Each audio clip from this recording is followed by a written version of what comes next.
நாம் எந்த ஒரு செயலை ஆரம்பிக்கும் போதும் முழு முதற் கடவுளான விநாயகரை வணங்கி தான் ஆரம்பிக்கிறது வழக்கம்.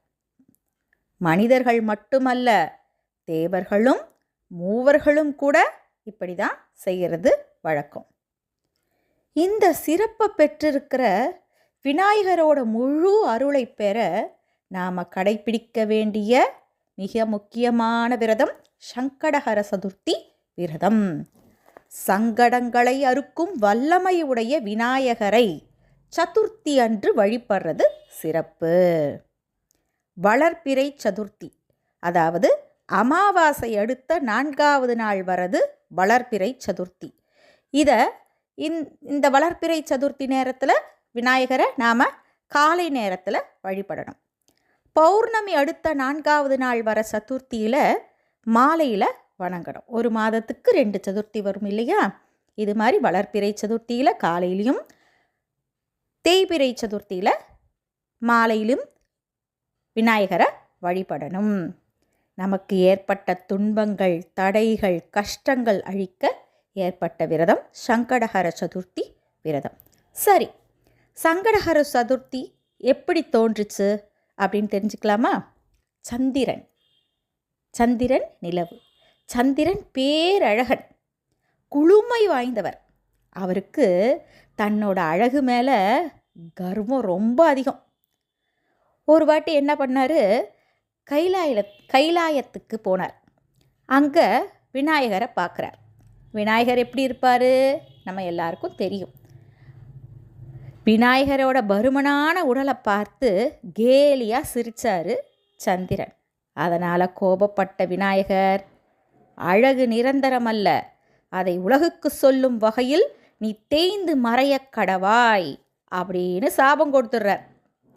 உலகமும் குளுமையான நிலவு இல்லாமல் ரொம்ப தடுமாறிச்சு. சந்திரன் தன்னோட தவறை உணர்ந்து மன்னிக்க வேண்டுறார் பிள்ளையார்கிட்ட. பிள்ளையாரை பலவாறு அவர் பூஜைகள் செய்கிறார்.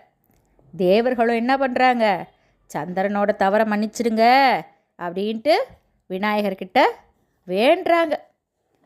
விநாயகர் என்ன பண்ணுறார், மனமிறங்கி, இனி 15 நாட்கள் நீ மெல்ல வளர்ந்து முழுமையடைவாய், பிறகு 15 நாட்கள் தேய்வாய், பிரபஞ்சம் உள்ளவரை, அதாவது உலகம் இருக்கிற வரைக்கும் இப்படியே வளர்ந்து தேய்ந்து நிரந்தரமாக இருப்பாய். இதன் மூலம் உலகில் உள்ளவர்கள் தங்கள் அழகினால் மமதை கொண்டு அடுத்தவரை அவமானப்படுத்தினால் என்ன நிகழும் என்பதை தெரிந்து கொள்வார்கள் அப்படின்னு வரம் கொடுக்கிறார். இப்படி சந்திரனுக்கு விநாயகர் வரம் கொடுத்த நாள் தான் தேய்பிறை சதுர்த்தி தினம். சந்திரனோட சங்கடம் நீங்கிய நாள் அப்படின்றதால இது சங்கடஹர சதுர்த்தி அப்படின்னு சொல்லப்பட்டது. இந்த விரதத்தை கடைபிடிச்சு அங்காரகன்னா செவ்வாய், நமக்கு தெரியலையா, அவர் நவகிரகங்களில் ஒரு பதவியை பெற்றார். அதனால் அங்காரக சதுர்த்தி அப்படின்னு அதை சொல்கிறாங்க. செவ்வாய்க்கிழமையில் வர சதுர்த்தியே செவ்வாயோட அருளும் சேர்ந்து நமக்கு நல்ல அனுகூலங்கள் தரும். அதனால் செவ்வாய்க்கிழமையில் வர சதுர்த்தியை அங்காரக சதுர்த்தி. அந்த நாளில் அந்த நம்ம சங்கடஹர சதுர்த்தியை நம்ம வழிபாடு அன்னைக்கு விநாயகரை வழிபாடு செய்கிறப்போ நமக்கு விநாயகரோட அருளும் அதோடு சேர்ந்து செவ்வாய் பகவானோட அருளும் நமக்கு கிடைக்குது.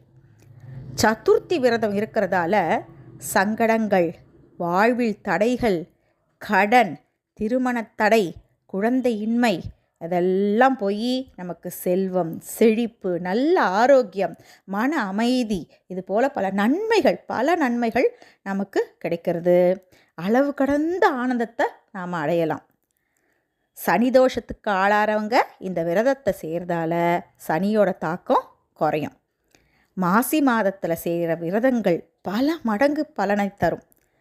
மாசி மாதம் வர சங்கடஹர சதுர்த்தி விநாயகருக்கு அருகம்புல் சாற்றி அவர்களால் முடிந்த அளவு நெய்வேத்தியம், பலகாரங்கள், பழமாவது படைத்து மனதார விநாயகரை வழிபட்டு பல நன்மைகளை நாம் பெறணும்.